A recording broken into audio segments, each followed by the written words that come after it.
तो शुरू करते हैं नीम टाइम का नाम लेकर। और जैसा कि पिछले एपिसोड में हमने देखा था कि हुआन वान अब लिंगडोंग की तरफ लुक देती है और कहती है कल हम सिटाडेल को खोल रहे हैं। अब आगे ऐसा रूमर था कि सिटाडेल में अगर कोई ट्रेन करेगा तो उसके ब्रेक थ्रू के चांसेस ज़्यादा होते हैं। तो बहुत सारे लोग अब इस चीज़ के लिए काफ़ी एक्साइटेड थे जो कि सिंबल एंसेस्टर ने पास्ट में बनाया था। और अब सीन शिफ्ट होता है। हुआन वान और बाकी 5 लोग आसमान में खड़े थे और उनसे थोड़ी दूरी पर लिंगडोंग, किंगजी, किंग टान, मोलवो और जिनलियान वगैरह खड़े थे। हुआन वान के कहने पर डार्कनेस मास्टर और बाकी 4 एंशिएंट मास्टर तैयार हो जाते हैं और यान भी। यान फिर से एक बार हुआन वान से पूछते क्या तुम सच में सिटाडेल को खोलना चाहती हो। हुआन वान कहती है तुम्हें क्या लगता है मैं जोक कर रही हूँ। अब हुआन वान का जो एंसेस्टर मतलब यान अपना एंसेस्टर स्टोन हुआन वान के पाम पर रख देते हैं। हुआन वान लिंगडोंग को देखकर स्माइल कर। लिंगडोंग खुश तो होता है पर कुछ गजब फील कर रहा था। ये तुरंत ही हुआन वान के करीब जाता है और उसकी कलाई को पकड़ के कहता है मैं खुद से भी तो ट्रेन कर ही सकता हूँ। हुआन वान इसे समझाती कि सिटाडेल एक ट्रेजर है और हमें जल्दी से ईमो से फाइट करना है, तुम समझो। लिंगडोंग कहता पर तुम। तो हुआन वान कहती मैं ठीक रहूंगी, मुझ पर भरोसा रखो। अब सबसे पहले यान अपना पावर रिलीज करते और ये लोग 6 लोग एक फॉर्मेशन बना चुके थे। फ्लेम मास्टर अपना पावर रिलीज करते। ऐसे करके सभी अपना स्ट्रेंथ एक जगह मर्ज करने लगते हैं फॉर्मेशन के अंदर। फॉर्मेशन के अंदर darkness power, chaos power, thunderbolt power, flame power, spatial power और लास्ट में अब हुआन वान की बारी थी। हुआन वान का पावर निकलता है, ये था आइस पावर। हुआन वान के पावर से एक आइस फेनिक्स बनता है और फाइनली ये जो 5 एनर्जी थी हुआन वान के पावर से मर्ज हो जाते हैं और एक फॉर्मेशन अब शेप लेने लगा था। स्पेस पूरा कांपता है और एक नया सा डोमेन खुल जाता है जिस पर लिखा हुआ था एंशिएंट सिटाडेल। सिटाडेल काफी ओल्ड दिख रहा था। बहुत सारे लोग जब इसे देखते हैं जो कि काफी मिस्टीरियस और खतरनाक फ्लक्चुएशन दे रहा था तो ये हैरान थे। तो यही है वो एंसेस्ट्रल सिटाडेल। पर सिटाडेल के बाहर में एक लाइट बैरियर था, मतलब कोई कैसे भी एंटर नहीं कर सकता है। लिंगडोंग फिर से हुआन वान के करीब आता है क्योंकि हुआन वान का चेहरा इसमें थोड़ा पीला पड़ चुका था। हुआन वान कहती कि मैं ठीक तो हूँ, पर इसके जो दोनों हाथ थे ये अपने पॉकेट में रख लेती और कहती अंदर चलते हैं। अब लिंगडोंग इसे फॉलो करता है और ये सिटाडेल के अंदर अब प्रवेश कर जाते हैं। जैसे ही लिंगडोंग सिटाडेल के अंदर प्रवेश करता है ये एक भयंकर लेवल का प्रेशर फील करता है और सिटाडेल के अंदर इसे कुछ बारिश की बूंदें दिखती हैं जो कि तैर रही थी, मतलब जमीन पर नहीं गिरी थी और इनमें ये रिनकार्नेशन के फ्लक्चुएशन फील कर सकता था। लिंगडोंग हैरान था, मतलब एंसेस्टर सिंबल क्या ही लेवल पर रहे होंगे कि ऐसा चीज बनाना। हुआन वान के साथ ये सिटाडेल के डीपेस्ट पार्ट में जाने लगता है। अब सामने में से पेड़ पौधे दिखते हैं और एक रॉक स्क्वायर के बीच में एक स्टोन स्टैचू दिखता है जो कि एक लकड़ी के जैसा स्टाफ पकड़ के थे। लिंगडोंग इन्हें देखता है, इनका चेहरा ये देख नहीं पा रहा था एक लाइट के कारण, और इस समय इसके बॉडी में जो 3 एंसेस्ट्रल स्टोन थे वो भी बजिंग साउंड प्रोड्यूस करते, जैसे मानो ये सिंबल एंसेस्टर को रेस्पेक्ट दे रहे हो। लिंगडोंग समझ जाता है ये सिंबल एंसेस्टर का स्टैचू है। हुआन वान भी इस स्टैचू के सामने झुक के प्रणाम करती। लिंगडोंग भी सेम करता है। अब हुआन वान थोड़ी सी इमोशनल हो जाती है, फिर लिंगडोंग से कहती है कि स्टोन स्टैचू के अंदर एक ट्रेनिंग ग्राउंड है, मैं तुम्हें अंदर भेजूंगी और जब तक तुम डिवाइन पैलेस बना नहीं पाओगे तुम वहां से निकल भी नहीं सकते हो। लिंगडोंग चौंक जाता है कि कुछ ज्यादा नहीं हो गया, और लिंगडोंग कहता तुम्हें भी मालूम है कि 8 एंसेस्टर्स में एंशिएंट मास्टर्स में एक आइस मास्टर ही थी जो डिवाइन पैलेस बना चुकी थी। तो हुआन वान कहती मतलब तुम खुद पे डाउट कर रहे हो। लिंगडोंग एक चैन की सांस लेता और हुआन वान को अपनी बाहों में खींच लेता है, फिर ये कहता है टेंशन मत लो, मैं आइस मास्टर को सरपास कर जाऊंगा। और ये हुआन वान बताती है कि स्टैचू के अंदर जो डोमेन है, मतलब अगर तुम वहां पर 10 साल ट्रेन करोगे तो बाहर में 1 साल होगा। हुआन वान कुछ हैंड साइंस मूव करती है और लिंगडोंग को एक लाइट घेर लेती है और ये स्टैचू के अंदर वाले डोमेन में प्रवेश कर चुका था। लिंगडोंग के जाने के बाद हुआन वान अपने हाथ को बाहर निकालता, खास करके राइट हैंड को, जो कि एकदम ट्रांसपेरेंट टाइप हो चुका था और काफी ठंडा था। इसके एक्सप्रेशन भी अब थोड़े कॉम्प्लिकेटेड थे। इसके हाथ आइस ब्लॉक के जैसे लग रहे थे। हुआन वान का ये एक्चुअल पावर था। अभी ये सोच ही रही थी तभी डार्कनेस मास्टर इसके बाजू में आ चुकी थी। हुआन वान स्माइल करती और डार्कनेस मास्टर कहती है सौभाग्य की बात है कि बस तुम्हारा एक ही हाथ म्यूटेट हुआ। और डार्कनेस मास्टर जैसे इसके ये हाथ को पकड़ती इन्हें भी पेन फील होता है। अलग ही लेवल का ये पावर था, जबकि डार्कनेस मास्टर खुद इतनी स्ट्रांग थी फिर भी। और डार्कनेस मास्टर कहती है तो पहले जैसा ही हो रहा है, मतलब तुम्हारा भी एक हाथ हुआ है म्यूटेट, हथेली बस। ये धीरे धीरे फैलते फैलते पूरी बॉडी तक फैल जाएगा, फिर तुम्हारे इमोशंस फिर से गायब हो जाएंगे। हुआन वान कहती नहीं पहले जैसा तो नहीं होगा, मेरा पावर पहले जैसा आ जाएगा पर इमोशंस में रख सकती हूँ। इसको ऐसा विश्वास था। डार्कनेस मास्टर कहती है अगर वो तुम्हें इस अवस्था में देखेगा तो उसे अच्छा नहीं लगेगा। हुआन वान भी कहती है वो बेवकूफ मुझे हमेशा सरपास करना चाहता है पर इतना आसान नहीं है। ये थोड़ा सा अंदर से हेल्पलेस फील कर रही थी। डार्कनेस मास्टर भी कुछ ज्यादा बोलती नहीं, इन्हें भी लगता था कि आइस मास्टर को सरपास करना इतना आसान नहीं है। डार्कनेस मास्टर कहती है एक ही ऑप्शन है, अगर ये डिवाइन पैलेस बना लिया तो ही तुम्हें सरपास कर पाएगा। हुआन वान स्माइल करती और कहती है वो कर लेगा। हुआन वान अब अपने हाथों में ग्लव्स पहनने लगी थी अब 1-1 कहती है क्योंकि यहाँ पे फॉर्मेशन भी बन गया, अलायंस भी हमने क्योटिक डेमन सी में बना दिया, तो ये लोग यीमोस को रोक लेंगे। अब हमें मेन फोकस उन पावरफुल सीड किंग्स पर करना पड़ेगा, खास करके हेवन किंग पर और कॉस्मिक किंग पर। और 1-1 कहती है जो समसारा लेवल के बंदे ठीक ठाक हैं उन्हें इसमें एंटर करा दीजिए, और खास करके किंगटान को वो ट्रेन करेगी तो वो जल्दी से रिनकार्नेशन में पहुंच जाएगी। और किंगटान को ये लोग इनर पैलेस में ही डाल रहे थे क्योंकि इनर पैलेस जो था सिटाडेल का, वहां पे समय का फ्लो थोड़ा ज्यादा ही स्लो था, और लिंगडोंग की ये बहन है। अब ये लोग बाहर निकलने लगते हैं। मन ही मन 1-1 कहती है कि लिंगडोंग मैं तुम्हारा वेट करूंगी, तुम सक्सेसफुल होगे, मुझे उम्मीद है। इधर से इन शिफ्ट होता है और लिंगडोंग को दिखाया जाता है। यहाँ पर एक आल्टर था और कई सीढ़ियां बनी हुई थी, और इस जगह को देखकर लिंगडोंग समझता है शायद सिंबल एंसेस्टर यहीं पर ट्रेन किए होंगे। अब ये सोचता है कि मुझे डिवाइन पैलेस बनाना है, पर कैसे? ये यही सब सोच रहा था कि कुछ भी हो जाए, मुझे बनाना तो है। अब यहाँ पर जो डैमेज फ्यूटॉन था उस पर ये बैठ जाता है, आंखें बंद करता है और अपने नी गोंग वांग को एक्टिवेट करता है।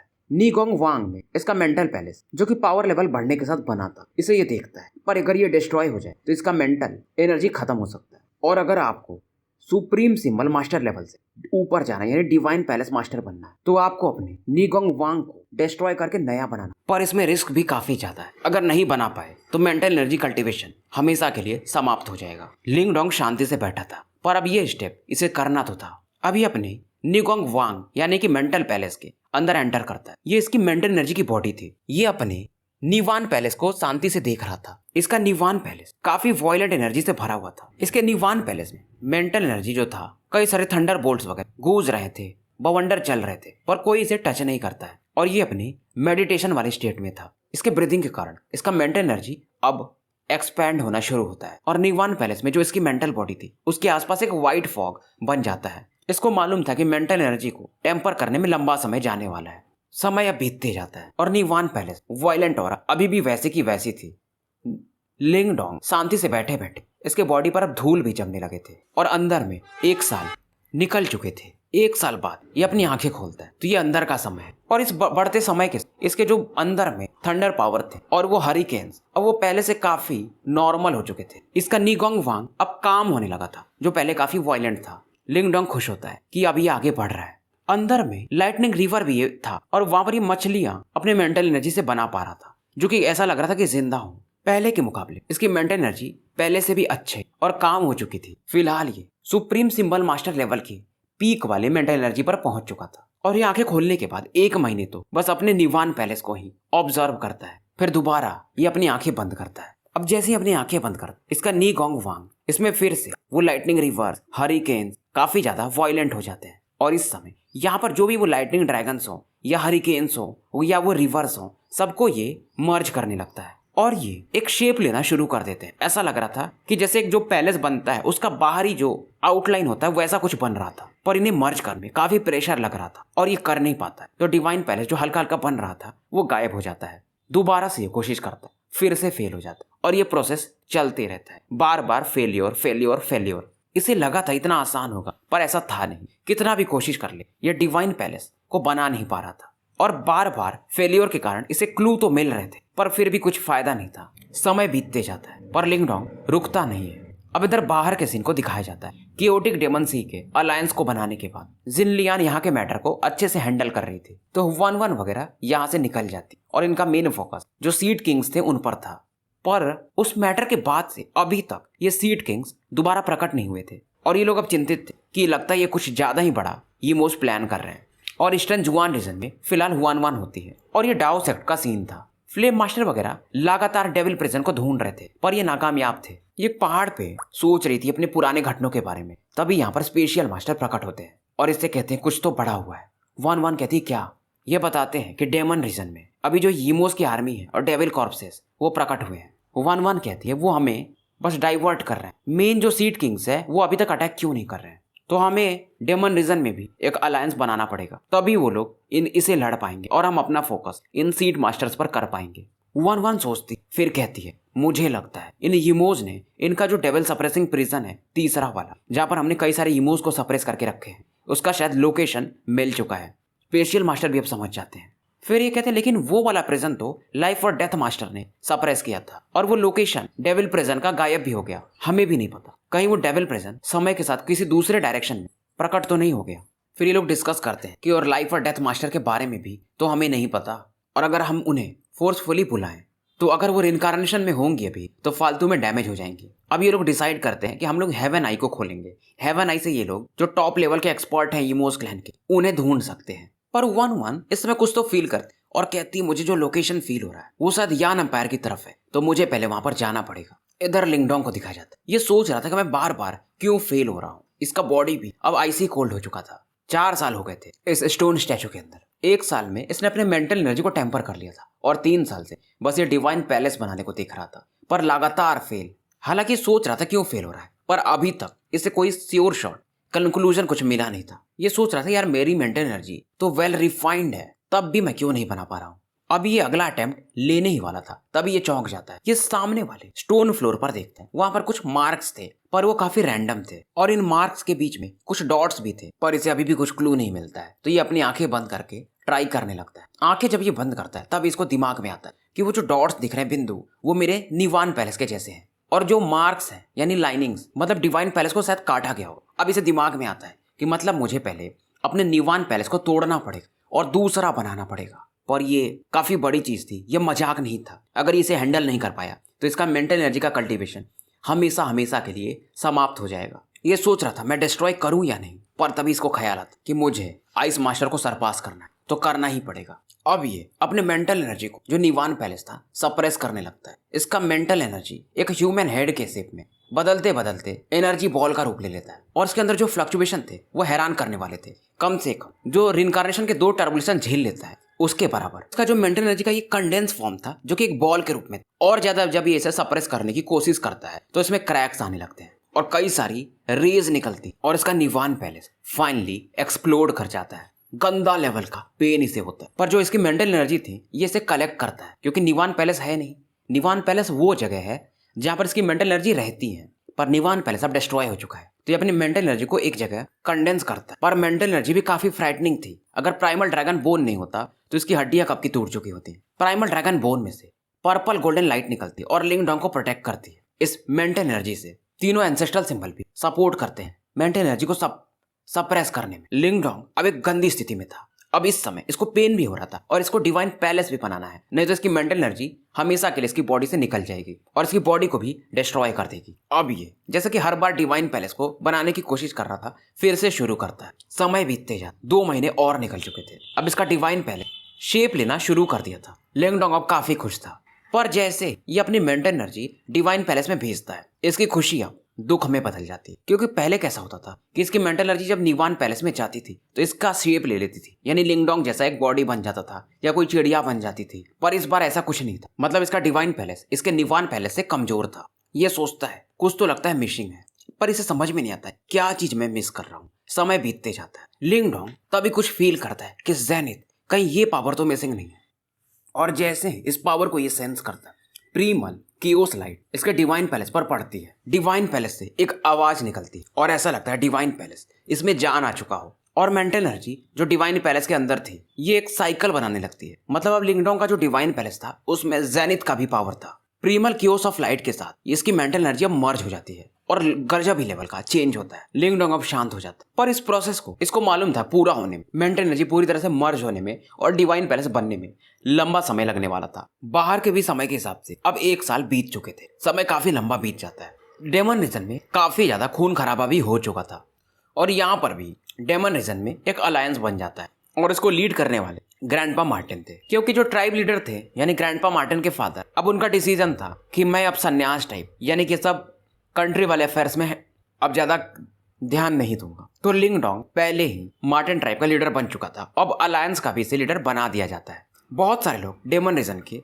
सिटाडेल में एंटर किए थे और 6 महीने के अंदर वो बाहर भी आ गए थे। तो इससे डेमोनिक रीजन का भी स्ट्रेंथ बढ़ चुका था। और एक और ट्राइब इस समय ओवरलॉर्ड कैटेगरी में जा चुका था, वो था 9 टेल ट्राइब, जिसको कि अब 5th ओवरलॉर्ड माना जा सकता है डेमन रीजन का। और जो 9 टेल ट्राइब की फिलहाल की लीडर थी वो एक काफी सुंदर लेडी थी, क्योंकि ये लेडी रिनकार्नेशन का एक टर्बुलेशन भी झेल चुकी थी और इसके स्ट्रेंथ के बढ़ने के कारण इसके ट्राइब के भी लोगों का स्ट्रेंथ बढ़ जाता है, शायद ब्लड लाइन कनेक्शन के कारण। उसके बाद यीमोस वगैरह उस दौरान नॉर्दर्न जुआन रीजन वेस्टर्न जुआन रीजन में अटैक करते, पर उस मैटर को एंशिएंट मास्टर्स संभाल लेते हैं। और उसके बाद जो 4 रीजन्स थे यानी ईस्टर्न जुआन, वेस्टर्न, इन सभी का अलायंस चीफ किंग टान को बना दिया जाता है। क्योंकि ये भी अब रिनकार्नेशन में पहुंच चुकी थी और इसके पास इसका डार्कनेस साइथ भी था, तो ये आराम से 2 स्टार रिनकार्नेशन के बंदे से फाइट कर सकती थी। पर अभी तक वो जो सीड किंग्स थे बाहर नहीं आए थे। इधर सीन शिफ्ट होता है और ईस्टर्न जुआन रीजन को दिखाया जाता है। यहाँ पर हुआन वान, फ्लेम मास्टर, डार्कनेस मास्टर, बाकी सभी लोग डाओ सेक्ट के ऊपर हवा में उड़ रहे थे और हुआन वान कहती कि मैं हेवन आई फिर से ओपन करने वाली हूँ। इसके आवाज में एक कोल्डनेस था। अब तक इसके दोनों हथेलियां ग्लव्स से ढकी हुई थी, मतलब दोनों उंगलियां हथेलियां कहने का मतलब आइस की हो चुकी थी, एकदम ठंडी ठंडी। अब जब इसकी बात सुनते हैं बाकी मास्टर्स की, तुम फिर से हेवन आई क्यों ओपन करना चाहती हो? हमने कुछ समय पहले तो किया था, पर हमें कहाँ वो हेवन सीट मास्टर या बाकी पावरफुल लोग देखने को मिले थे। हुआन वान कहती लेकिन इस बार मिल जाएंगे। और ये एक बाजू वाले पहाड़ पर देखती, वहां पर एक सुंदर लेडी खड़ी थी। वो कहती कि उसके मदद से हम ऐसा कर सकते। ये लड़की थी लिंग किंगजो। स्पेशल मास्टर पूछते ये कौन है? तभी पीछे से एक आवाज आती, ये डार्कनेस मास्टर की आवाज थी। वो कहती हैं कि लिटिल जूनियर सिस्टर की लव राइवल। स्पेशल मास्टर भी सोचने लगते हैं। अब इधर हुआन वान कहती बकवास बंद करो, इस लड़की ने जेनिथ सेंस कर लिया, इवन आप सभी से ज्यादा। अगर इसके साथ मैं काम करूं तो डेविल प्रिजन के लोगों का लोकेशन निकाल सकती हूँ। फ्लेम मास्टर सुनते क्या कह रही हो? इसने जेनिथ सेंस कर लिया है और हमसे भी ज्यादा। मतलब हम लोगों के अलावा इस दुनिया में भी ऐसा कोई है जो जेनिथ सेंस कर चुका है? हुआन वान अब किंगजू के पास आती। किंगजू इसके हाथों को देखती और कहती कि तुम काफी चेंज हो चुकी। और किंगजू बोलती क्या उसे पता है कि तुम क्या कर रही हो? हुआन वान कुछ बोलती नहीं, तो किंगजू भी शांत रहती है और ये कहती है वो सब छोड़ो, हम हेवन सीट किंग का लोकेशन निकालते हैं। अगर वो रिकवर हो गया तो बहुत मुश्किल होगा। दोनों लड़कियां अपनी आंखें बंद करती और शायद अपने पावर को मर्ज की होंगी या कुछ भी, और ये काम 1 घंटे के आसपास चलता है। फ्लेम मास्टर और बाकी लोग देख रहे थे। दोनों की बॉडी से प्रीमियल केओस लाइट निकलती और मर्ज हो जाती है। ये प्रीमियल केओस लाइट एक प्रीमियल केओस आई में बदल जाती है, जो कि 10 फीट के साइज का था। अब इस आंखों में इनको एक अलग ही दुनिया दिखती है। आधा दिन इस दौरान लग जाते और इन्हें location finally heaven seat master का मिल जाता है। वहां पर काफी ज्यादा अंधेरा था और एक ब्लैक रिवर बह रही थी और ये फिगर जो कि शायद हेवन सीट मास्टर था ब्लैक रोब में था। आंखें इसकी बंद थी पर ऑरा काफी एविल थे। वन वन कहती हेवन सीट किंग फाइनली तुम मिल ही गए।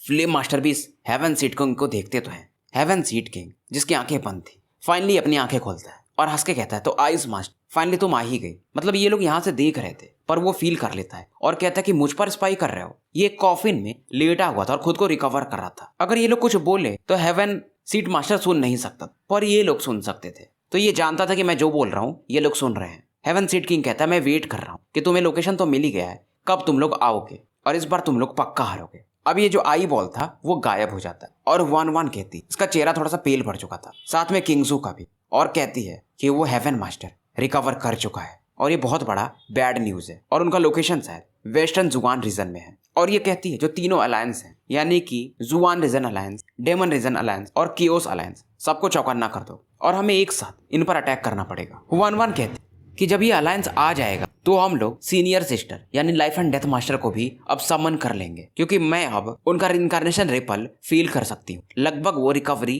कर चुकी है। वन वन देखती है कि इन सभी की नजर इसी पर थी। ये समझ जाती है कि टेंशन मत लो, हेवन सीट किंग को मैं संभाल लूंगी और इस बार उसे जाने तो नहीं दूंगी। फ्लेम मास्टर भी जानते थे कि अगर वन वन का पूरा पावर जाग गया तो ये पहले जैसी हो जाएगी, इमोशनलेस। पर अब क्या ही कर सकते थे, करना तो पड़ेगा। वन वन इस समय कियोटिक डेमन सी की तरफ देख रही थी जहां पर इन्होंने सिटाडेल खोला था। किंगजू भी इससे कहती है क्यों ना तुम उसका वेट कर लो, कुछ समय अभी भी बचा है। वन वन कहती है, स्माइल करती है पहले, कि अगर वो आ गया तो ऐसा डिसीजन मैं ले ही नहीं पाऊंगी, वो मुझे लेने नहीं देगा और अभी भी वो उतना पावरफुल है नहीं कि इस बर्डन को झेल पाए। पर किंगजू इसे समझा रही थी कि आज नहीं तो कल उसे पता ही चलेगा, तो तुम एक तरह से भाग रही हो। वन वन कहती पर चॉइस क्या है मेरे पास? वो बेवकूफ है, उसे लगता है कि वो मेरे भार को संभाल पाएगा, पर ऐसा अभी तक तो नहीं है। बेसिकली यहाँ पर हुआन वन हेल्पलेस फील कर रही थी और ये किंगजू से कहती कि अगर मेरे साथ फ्यूचर में कुछ हो जाए तो लिंग डोंग का ख्याल रखना। किंगजू समझ जाती कि अगर मतलब तुम्हारा पावर जागेगा तो तुम्हारे बॉडीज में कुछ चेंजेस आएंगे। ये भी काफी इंटेलिजेंट थी पर वन वन इसे कुछ बताती नहीं है। पर फिर भी किंगजू कहती है कि दुनिया में कुछ चीजें ऐसी होती हैं जिनको हम फीलिंग्स कहते हैं, उनको अगर वो प्योर हो तो कोई भी पावर फ्रीज नहीं कर सकता है। वन वन भी चौंक जाती है, फिर कहती उम्मीद है ऐसा ही होगा। पर मन में ये सोचती है लिंग डोंग अगर मैं पहले जैसी हो जाऊं तो क्या तुम तभी भी मुझे पसंद करोगे?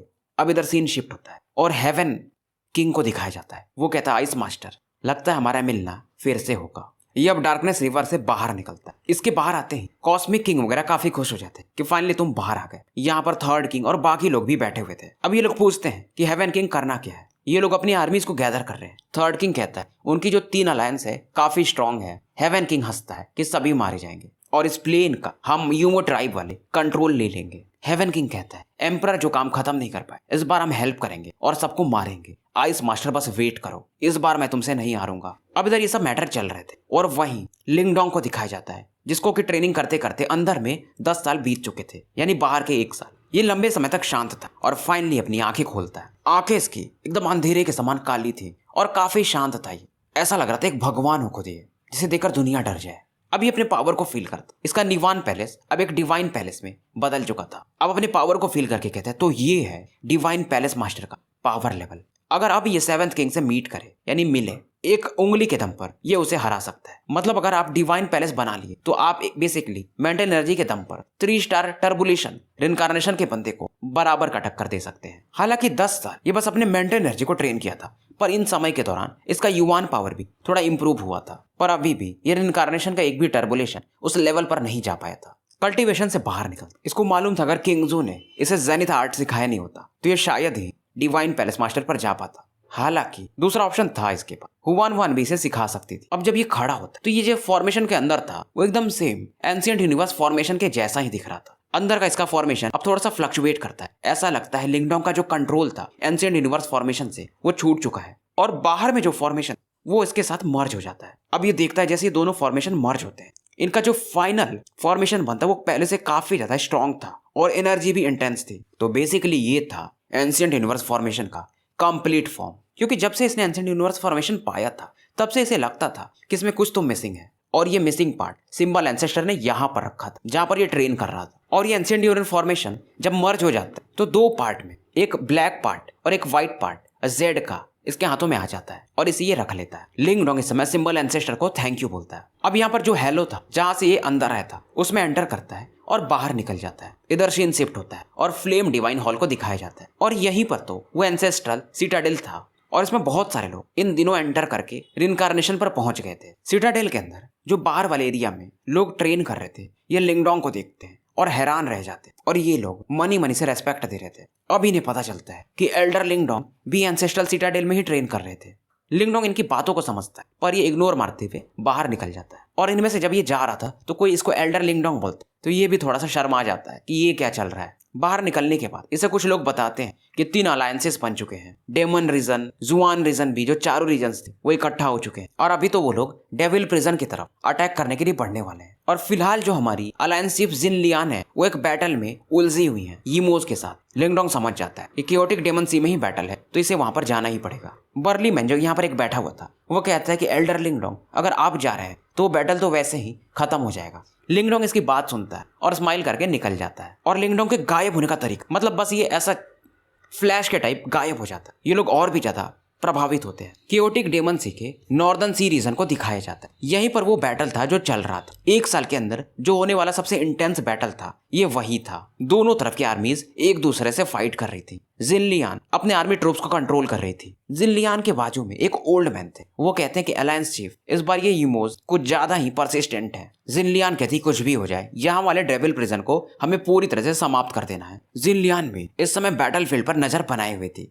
ऊपर के लेवल पर जो अटैक हो रहे थे वहां पर इसके टॉप लेवल के वॉरियर्स फाइट कर रहे थे। इनमें से एक थे एल्डर किंगजी। किंगजी का जिससे फाइट हो रहा था वो एक 10,000 फीट का यीमो था और ये यीमो 10 ट्रू किंग जो यीमो होते हैं उनके मर्ज होके बनाया गया था। किंगजी 2 की 2 स्टार इनकार्नेशन पर थे। ये इनसे बराबर का फाइट कर रहा था और यही मेन बैटल था। अगर किंगजी हार जाएंगे तो ये लोग सप्रेस हो जाएंगे और किंगजी की हालत कोई खास अच्छी थी नहीं। लगातार अटैक्स के कारण इनके कपड़े फट चुके थे। इनके ड्रैगन आर्म्स पे भी इनके वेन्स को देखा जा सकता है और हल्का फुल्का ही सही पर ब्लड भी था। जो green heaven metallize dragon skill था वो किंगजी ने ही बनाया था। तो लगातार इस टेक्निक से ये इस यीमो से फाइट कर रहे थे और ये यीमो पीछे हटने का नाम नहीं ले रहा था। किंगजी इस समय अपने ड्रैगन क्लॉथ से इस एम्परर डेविल के बॉडी पर अटैक करते और इसके शरीर को भेद देते हैं और ब्लैक ब्लड बाहर आने लगता है। पर ये डेविल भी इसको ये चोट लगता है फिर भी ये पीछे नहीं हटता है और किंगजी पर एक खतरनाक पंच दे मारता है और किंगजी इस समय 10,000 फीट दूर जाके गिरते हैं। किंगजी फिर से अपने ड्रैगन विंग्स को फड़फड़ाते हैं और इसकी तरफ बढ़ते हैं। जिनलियान जब इस सीन को देखती तो अपने 3rd यूनिट को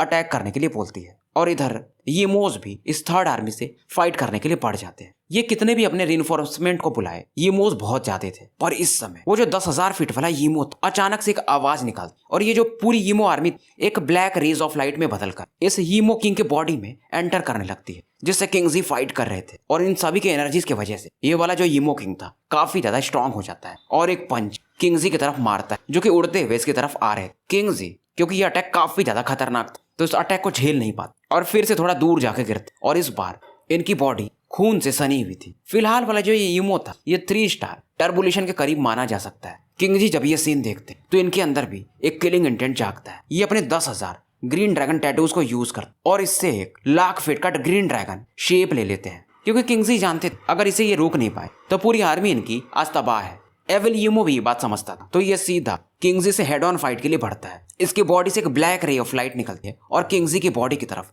लाइटनिंग स्पीड से बढ़ती है। किंगजी का जो ड्रैगन स्केल था इस पावर के कारण तुरंत ही टूट जाता है और ये फिर से दूर जाके गिरते हैं। इनकी आर्मी का जो कॉन्फिडेंस था वो भी गिरने लगा था। किंगजी के शोल्डर पर एक बड़ा सा होल हो चुका था और ब्लड लगातार बह रहा था इनका। और ये ईमो यहीं पर नहीं रुकता है। किंगजी जमीन पर पड़े थे। ये तुरंत ही खतरनाक लेवल का पाम अटैक लेकर इनकी तरफ बढ़ता है ताकि ये किंगजी को मार दे। जिन लियान हो या कोई भी अब सभी काफी ज्यादा चिंतित थे कि अगर ये डेविल पाम किंगजी पर टकराया तो इनका बचना शायद मुश्किल था। पर अचानक से एक हवा टाइप कुछ बहता है और ये जो पाम अटैक हवा में मानो फ्रीज हो गया हो। लोग हैरान थे कि ये क्या हुआ। ये देखते हैं कि किंगजी के सामने एक ब्लैक फिगर में बंदा खड़ा है। जिन लियान भी इस फैमिलियर फिगर की तरफ देखती है और कहती है लिंगडोंग और ये काफी खुश हो जाती है। लोग भी अब काफी खुश थे कि एल्डर लिंगडोंग, अब लिंगडोंग को एल्डर कहने लगे थे, ये लोग आ चुके हैं। लिंगडोंग इस अटैक को रोकने के बाद एल्डर किंगजी से पूछता है आप ठीक हैं। किंगजी भी अब ह्यूमन फॉर्म में आ जाते हैं और लिंगडोंग से पूछते हैं तो तुम्हारा कल्टीवेशन खत्म हो गया। लिंगडोंग भी हाँ में सर हिलाता है। किंगजी हैरान थे क्योंकि लिंगडोंग के बॉडी से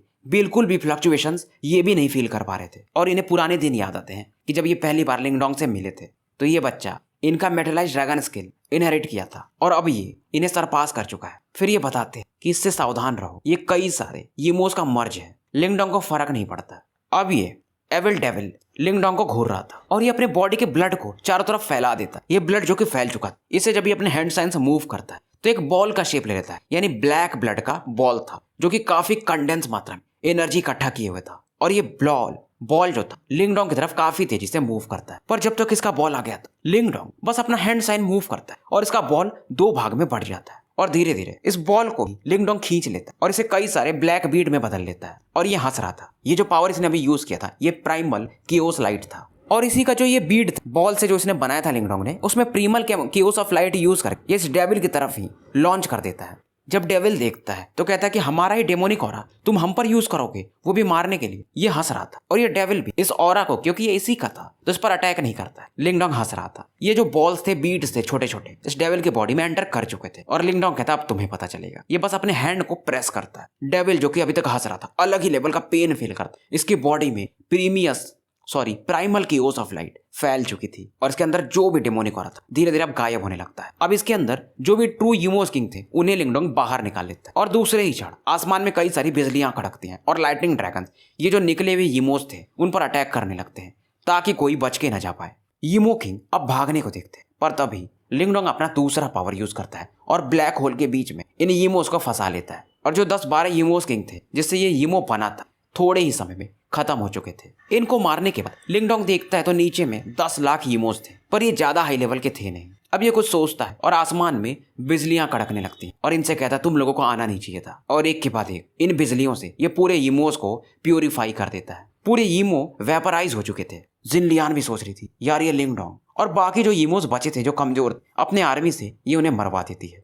कुछ ईमोस भागने की कोशिश करते हैं पर ये नाकामयाब थे। जिन लियान का जो प्लान था पहले से ही काफी फुल प्रूफ था और ये टिका हुआ था ड्रैगन लॉर्ड किंगजी पर। बस अगर वो बैटल वो जीत जाते तो जिनलियान ये मैटर तो पहले ही रिजॉल्व कर सकती थी। अब लिंगडोंग जब ये बैटल खत्म हो जाता है तो जिनलियान वगैरह से बातें करता है कि बाकी लोग क्या कर रहे हैं तो ये बताती कि वो लोग जो सीड किंग्स हैं उनको मारने का प्लान बना रहे हैं। अब इधर सीन शिफ्ट होता है और एक आईसी फिगर को दिखाया जाता है जो कि एक माउंटेन पर बैठी हुई थी और वो भी एक फ्लक्चुएशन फील करती और कियोटिक डेमन सी की तरफ देखती है और कहती है मतलब तुम बाहर आ चुके हो। तो भाइयों स्टोरी यहीं पर समाप्त करते हैं और मिलते हैं फिर शाम में एक नए वीडियो के साथ। चैनल को ज़्यादा से ज़्यादा लाइक और सब्सक्राइब करें और आपके प्यार के लिए शुक्रिया।